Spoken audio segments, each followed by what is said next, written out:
제가 1장 12절에서 22절까지 함께 보겠습니다.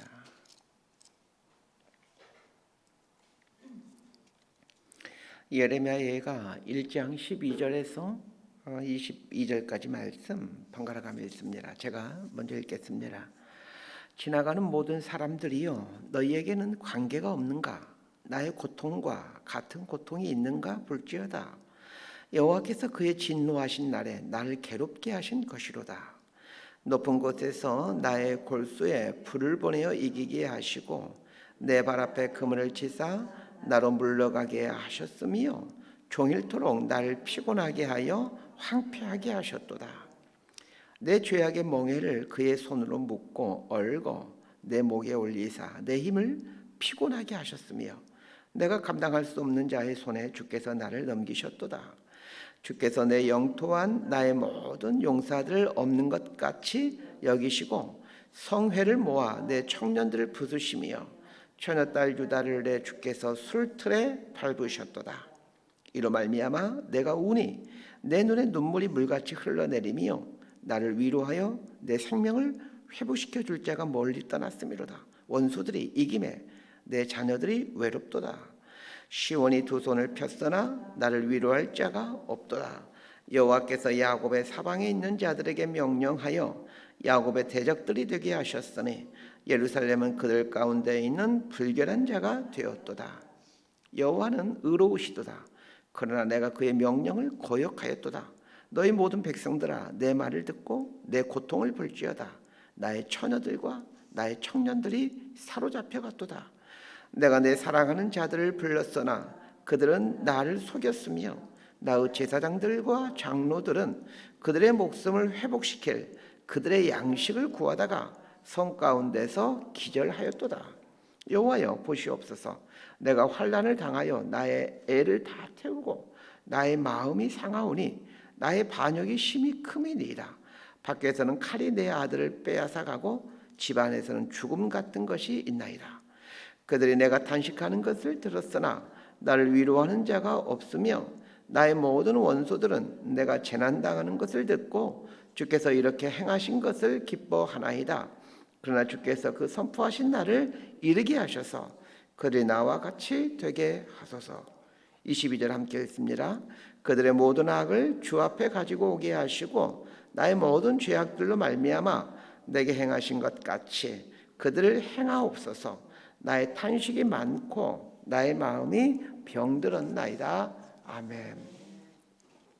이 예레미야 예가는 아크로스틱 형식을 취하고 있다라고 아침에 말씀드렸죠. 각 장의 각 절은 히브리어 22개의 알파벳 순서로 시작되는 단어들로 시작이 됩니다. 영어 알파벳으로 쉽게 설명하면 1절은 A라는 이 알파벳으로 시작하는 단어가 처음 단어로 시작하고 2절은 이제 B라는 알파벳으로 시작하는 어떤 단어가 이제 2절은 시작하게 됩니다. 이렇게 해서 22개의 히브리 알파벳으로 각 절이 시작이 됩니다. 예레미야가 1장은 전반부와 후반부의 화자가 달라집니다. 1절에서 11절은 시인이 화자가 되어 폐허가 된 예루살렘을 보면서 탄식하는 노래라면 오늘 본문인 12절부터 22절까지는 예루살렘을 의인화시켜서 예루살렘이 탄식하는 노래입니다. 그러니까 12절부터 22절까지 등장하는 나라는 단어는 시인이 아니라 예루살렘입니다. 예루살렘을 의인화시켜서 예루살렘을 나로 여기고 예루살렘 입장에서 슬픔을 노래하고 있는 것이다 라고 이해하셔야 됩니다. 자, 12절에서 15절까지 말씀 함께 읽습니다. 15절까지 읽겠습니다. 시작. 지나가는 모든 사람들이여, 너희에게는 관계가 없는가? 나의 고통과 같은 고통이 있는가 볼지어다. 여호와께서 그의 진노하신 날에 나를 괴롭게 하신 것이로다. 높은 곳에서 나의 골수에 불을 보내어 이기게 하시고 내 발 앞에 그물을 치사 나로 물러가게 하셨으며 종일토록 나를 피곤하게 하여 황폐하게 하셨도다. 내 죄악의 멍에를 그의 손으로 묶고 얽어 내 목에 올리사 내 힘을 피곤하게 하셨으며 내가 감당할 수 없는 자의 손에 주께서 나를 넘기셨도다. 주께서 내 영토한 나의 모든 용사들을 없는 것 같이 여기시고 성회를 모아 내 청년들을 부수시며 처녀딸 유다를 내 주께서 술틀에 밟으셨도다. 위에서 말씀드린 것처럼 이 나라는 단어를 예루살렘으로 이해해야 된다라고 했습니다. 자, 12절에 나오는 지나가는 모든 사람들이요, 이 말은 예루살렘을 지나가는 사람들을 말합니다. 이 예루살렘이라는 도시가 예루살렘을 지나가는 사람들에게 이렇게 말을 합니다. 나를 지나가는 모든 사람들이여, 너희들은 관계가 없는가? 나의 고통과 같은 고통이 있는가 볼지어다, 이렇게 말입니다. 자, 이 말은 해석이 좀 필요하겠죠. 폐허가 된 예루살렘을 보는 사람들이라면 누구나가 그 예루살렘을 보면서 지난날 기고만장하더니, 지난날 그렇게 영화롭더니, 꼴 좋다, 이렇게 조소할 것이라는 것입니다. 이렇게 조소하는 사람들 향해 예루살렘은 너희도 하나님께서 심판하시면 내가 받은 이 심판의 이 폐허를 너희도 받을 수밖에 없어, 이런 뜻입니다. 그러면서 예루살렘은 하나님의 진노하심 앞에서는 어느 누구도 심판을 피해갈 수가 없다라는 것을 말해줍니다. 그렇다면 12절에 나오는 지나가는 모든 사람들이요, 자, 이 말 안에는 우리도 포함되어 있다는 것을 알게 됩니다. 지나가는 사람들이란 예루살렘을 지나가는 사람들만 의미하는 것이 아니라 그 폐허가 된 예루살렘에 대한 소식을 듣고 있는 사람들까지도 포함이 됩니다. 우리는 12절 말씀 앞에서 우리 자신을 이 지나가는 사람들의 위치에 세워놓고 예루살렘이 들려주고 있는 이 경고를 마음에 새겨야 할 겁니다. 하나님이 진노하시면 어느 누구도 심판에서 벗어날 수가 없다는 것을 말입니다. 그런데 하나님의 진노하심의 원인은 딱 한 가지입니다. 죄 때문입니다. 죄가 있는 곳에 하나님의 진노가 있는 것이지, 죄가 없는 곳에서는 하나님의 은혜와 복이 임합니다. 예루살렘이 당한 비참함이 얼마나 큰지를 14절에서는 이렇게 표현해주고 있습니다. 내 죄악의 멍에를 그의 손으로 묶고 얽어 내 목에 올리사 내 힘을 피곤하게 하셨으며. 자, 이 말도 좀 설명이 필요합니다. 여기에 나오는 내 죄악이란 예루살렘이 지은 죄를 말합니다. 그의 손으로 여기 나오는 그는 하나님을 말합니다. 하나님께서 예루살렘의 죄악을 하나님의 손에 묶으셔서 예루살렘의 목에 올려놓았다, 이런 뜻입니다. 예루살렘이 지은 죄를 하나님께서 당신의 손에 묶고 그대로 예루살렘의 목에 올려놓자 예루살렘의 그 죄의 무게에 견디지 못하고 피곤하게 되었다, 이렇게 말하고 있습니다. 무슨 의미인지 대충 감이 오실 겁니다. 하나님께서 예루살렘이 지은 죄를 그대로 예루살렘의 목에 올려놓게 되자 예루살렘이 그 죄의 무게에 짓눌려 피곤하게 되었다라는 뜻입니다. 죄의 무게에 짓눌려 힘이 사라져 피곤하게 되므로 바벨론의 침략을 막아낼 수가 없었다라는 것입니다. 그렇다면 우리는 이 구절을 통해서 영적인 통찰을 얻게 됩니다. 우리에게 이 구절을 적용하면 이렇게 바꿀 수 있습니다. 내가 지은 죄가 내 영혼을 짓눌러 피곤해지므로, 즉 힘을 쓸 수가 없게 되므로, 무력해지므로 사단의 공격을 막아낼 수가 없다, 이렇게 말입니다. 결국 내가 지은 죄는 나를 영적으로 무력화시켜 사단의 공격에 무너지는 인생으로 만들어간다는 뜻입니다. 왜 우리가 죄에서 떠나야 됩니까? 죄에서 떠나지 않으면 영적으로 무력해져서 사단의 공격과 유혹 앞에 속수무책으로 당할 수밖에 없는 삶을 살기 때문입니다. 그렇다면 영적 전쟁에서 이길 수 있는 비결이 죄에서 떠난 삶을 사는 것임을 금방 알게 됩니다. 큰 소리로 막 사단을 물러가라, 이렇게 외치는 것이 영적 전쟁에서 이기는 비결이 아닙니다.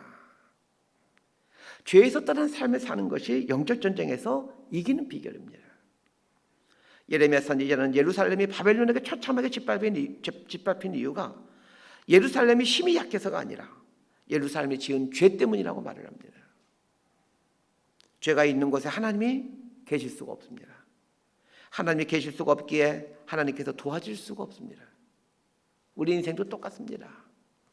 우리가 계속해서 죄를 지을 때 하나님은 우리와 함께 하실 수가 없습니다. 하나님께서 함께 하실 수가 없기에 우리 인생은 넘어질 수밖에 없고 하나님이 주신 복을 누릴 수가 없습니다. 그런데 우리들의 실상이 어떠합니까? 각종 죄를 지으면서 하나님께는 열심히 기도합니다. 하나님, 나에게 복을 주시옵소서, 이렇게 말입니다. 이것은 미신적이고 우상을 섬기는 사람들의 신앙 행태입니다. 예레미야 선지자는 분명하게 말합니다. 하나님께서 예루살렘을 바벨론에게 넘기신 것이다, 이렇게 말입니다. 14절 하반절을 보십시오. 내가 감당할 수 없는 자의 손에 주께서 나를 넘기셨도다. 지금 이 예레미야 선지자가 예루살렘이라는 이 입을 통하여 우리에게 전해주는 이 메시지를 지나치지 말아야 합니다.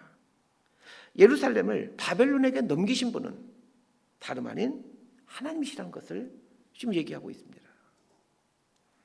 15절 보면 참 재미있는 표현이 나옵니다. 15절 중반부에 보면 성회를 모아 내 청년들을 부수시며, 자, 오늘 본문에 나오는 내는 다 예루살렘을 의미한다고 그랬죠. 성회를 모아서 예루살렘의 청년들을 부수셨다라고 말하고 그런 말이죠. 성회란 우리가 통상 성회 이렇게 말할 때 거룩한 모임이라는 뜻인데, 통상 이스라엘이 예배를 드리기에 모이는 그 모임을 뜻하는 단어로 사용되는 단어입니다. 자, 그런데 오늘 본문에서는 보게 되게 되면 바벨론이 이스라엘을 침략하기 위해 그 군대가 모인 것을 가리켜 성회라고 표현하고 있습니다. 지금 이스라엘을 무너뜨리기 위해 바벨론 군대가 모였는데, 이 바벨론 군대의 모임을 거룩한 모임, 성회 이렇게 표현하는 것은 우리 그리스도인들은 도저히 받아들일 수가 없는 표현이죠. 이스라엘을 무너뜨리기 위해서 바벨론의 군대가 모인 것을 거룩한 모임, 성회 이렇게 표현하고 있는데 어찌 이 말을 우리가 용납할 수 있겠습니까? 그러나 예레미야 선지자는 이스라엘을 파멸시키기 위해 모인 바벨론 군대의 모임을 거룩한 모임, 성회, 하나님 좀 그렇게 말씀하고 있더라는 거예요. 우리가 보기에는 분명히 악의 모임일 것처럼 보이는데 예레미야 선지자는 성회 이렇게 표현하고 있습니다. 그럼 왜 예레미야 선지자는 이스라엘 무너뜨리기 위해 모인 바벨론 군대의 모임을 성회라고 표현하는 것일까요? 하나님의 뜻은 죄에 대해서 심판하시는 것입니다. 죄에 대해서 심판하신 하나님의 뜻을 이루어가기 위해 바벨론 군대가 모였기에 그 모임을 거룩한 모임, 성회라고 표현하는 것입니다. 이런 관점으로 우리의 모습을 볼 줄 알아야 합니다. 우리 이제 노회나 총회를 가면 종종 사용하는 표현이 나옵니다. 노회 가서 예배를 드릴 때면 빠지지 않고 그 대표 기도하는 분이 이렇게 말합니다. 성노회가 이렇게 잘 열리게 해달라고. 성노회가 시작되었다. 뭐 이런 표현들입니다. 교회를 대표하는 목사님, 장로님들 모여서 예배를 드리고 회의를 하기에 성노회, 즉 성스러운 모임, 거룩한 모임인 것은 맞는 말입니다. 그러나 성노회로 시작됐지만 그 모임에서 싸우고 서로를 향해 삿대질하고 한자리 차지하고자 불법을 서슴지 않고 있다라면 그 모임은 결코 성노회가 될 수 없습니다. 그 안에서 행해진 일들이 거룩한 일이 될 때만 성회가 되는 것입니다. 교회도 마찬가지고 성도 개개인도 마찬가지입니다. 거룩함과 무관한 삶을 사는데 어찌 성도, 거룩한 무리가 될 수 있겠습니까? 12절에서 15절이 예루살렘의 죄에 대한 하나님의 진노가 어떻게 임하였는가를 진술하고 있다면 16절에서 19절은 하나님의 진노 앞에서 슬픔을 표현하는 내용입니다. 자, 16절에서 우리 19절까지 말씀 함께 보겠습니다. 시작. 이로 말미암아 내가 우니 내 눈에 눈물이 물같이 흘러내리며 나를 위로하여 내 생명을 회복시켜 줄 자가 멀리 떠났음이로다. 원수들이 이김에 내 자녀들이 외롭도다. 시온이 두 손을 폈으나 그를 위로할 자가 없도다. 여호와께서 야곱의 사방에 있는 자들에게 명령하여 야곱의 대적들이 되게 하셨으니 예루살렘은 그들 가운데 있는 불결한 자가 되었도다. 여호와는 의로우시도다. 그러나 내가 그의 명령을 거역하였도다.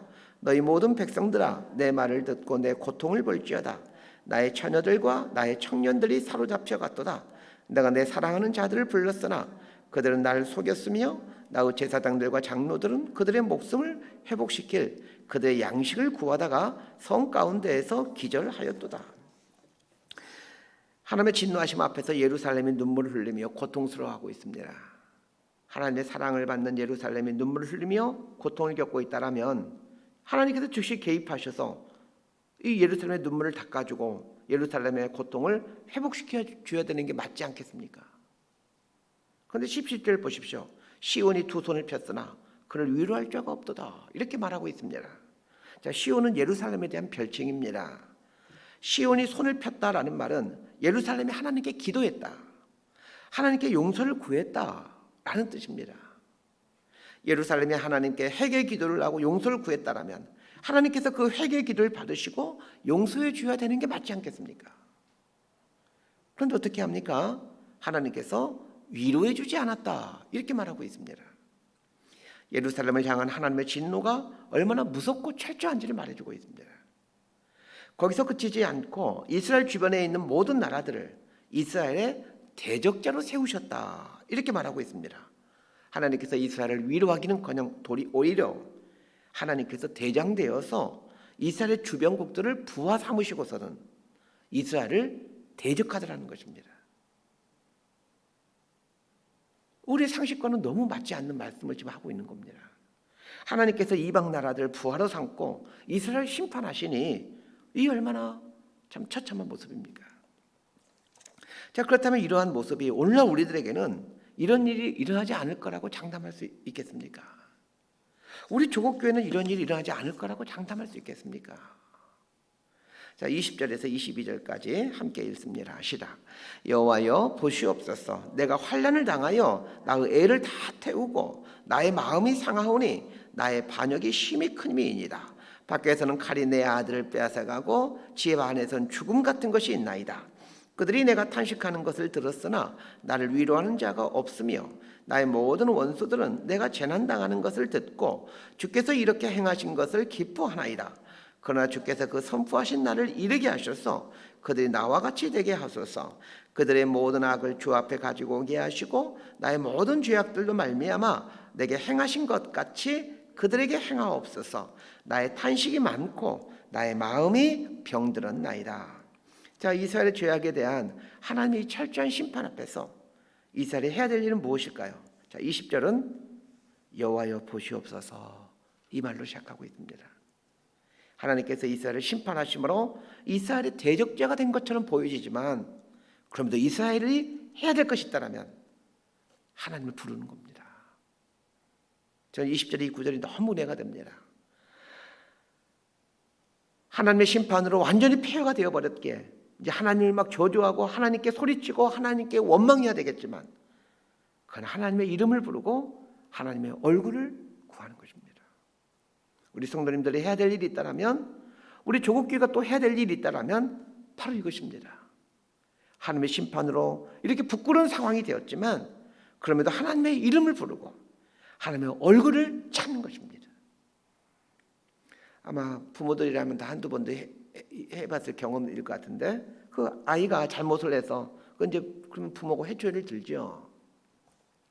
그 부모로부터 회초리를 맞은 다음에 그 아이가 이제 어떻게 합니까? 그 부모 품에 안겨가지고 아빠, 엄마 뭐 이렇게 울면서 부르지 않습니까? 그런 것처럼 우리 역시 진노 중에서라도 하나님의 품에 안겨 하나님을 부르고 더 불러야 합니다. 하나님의 이름을 부르면서 하나님, 고통 중에 있는 저 삶을 좀 봐주십시오. 제가 이렇게 고통 중에 있습니다. 고통 중에 있는 우리 조국교회를 봐주십시오. 많은 성도들이 울부짖고 있지 않습니까? 많은 성도들이 고통 중에 있지 않습니까? 이러면서 우리들이 당하고 있는 이 고통을 모른 체 하지 말아달라고 간구해야 됩니다. 고통의 상황이 회복되는 것이 중요한 것이 아닙니다. 우리의 존재가 하나님께로 돌아가는 것이 중요합니다. 때가 되면 하나님은 회복시킬 겁니다. 우리의 관심은 우리의 형편과 환경이 회복되는 것이겠지만 하나님의 관심은 우리 존재가 하나님께로 돌아오는 것입니다. 그래서 이 일, 우리의 전 존재가 하나님께로 돌아오는 것에 관심을 두고 신앙생활 하셔야 됩니다. 말씀 정리합니다. 우리가 지은 죄는 시간이 지난다고 사라지는 게 아닙니다. 쌓이고 쌓이다가 어느 순간 하나님께서 그 죄악을 당신의 손을 묶으시고 그 죄악을 내 목에 올려놓습니다. 그럼 우리는 영적으로 어떤 무력해지죠. 힘이 없어지게 되죠. 죄를 지으면 지을수록 죄의 힘에 짓눌려 우리는 무력해지고 사단의 유혹과 공격 앞에 속절없이 무너지는 삶을 삽니다. 반면에 죄와 싸우면 싸울수록 우리의 영은 살아나고 사단의 유혹 앞에도 무너지지 않게 됩니다. 죄는 반드시 하나님의 심판을 가져오는데 심판 중에서라도 잊지 말아야 될 것이 있다면 하나님을 찾는 것입니다. 심판하신 분이 하나님이라고 하나님께 소리치거나 하나님을 저주하거나 원망하지 않게 되길 바랍니다. 하나님의 이름을 부르고 하나님의 얼굴을 구하십시오. 하나님의 이름을 부르고 하나님의 얼굴을 구하면 당장은 내 삶의 환경이 회복되지는 않을지라도 점점 내가 변화가 되어갑니다. 하나님께 더 가까이 나아가는 존재가 되어갑니다. 이렇게 되면 그리 멀지 않아 내 삶의 환경들은 회복되어 가죠. 하나님을 믿는 자에게 주시는 복이 이런 것이지 않겠습니까? 이런 복을 누리며 살아가는 저와 여러분 모두가 될 수 있게 되기를 진심으로 소망하고 축복합니다. 기도하겠습니다. 하나님, 우리가 죄를 지으면 지을수록 하나님은 그 죄를 당신의 손에 묻고 결국에는 그 죄덩어리를 내 목에 올려놓는다라는 걸 배웠습니다. 죄를 지으면 지을수록 내 영혼은 무력해지고 힘이 없어진다는 걸 배웁니다. 반면에 죄와 싸워갈수록 내 영혼은 강건해지고 사단의 유혹을 이겨내는 믿음의 장부가 된다는 것도 오늘 말씀을 통해 배우게 됩니다. 죄와 싸우는 죄가 되게 하옵소서. 진노 중에라도 심판 중에라도 그래 우리의 환경이 다 무너졌을 때라도 하나님의 이름을 부르며 하나님의 얼굴을 구하는 믿음을 갖고 하나님 앞에 서게 하여 주옵소서. 하나님께 다시 돌아와 우리의 존재가 바뀌어져가는 은혜가 있게 하여 주옵소서. 예수님 이름으로 기도드리옵나이다. 아멘.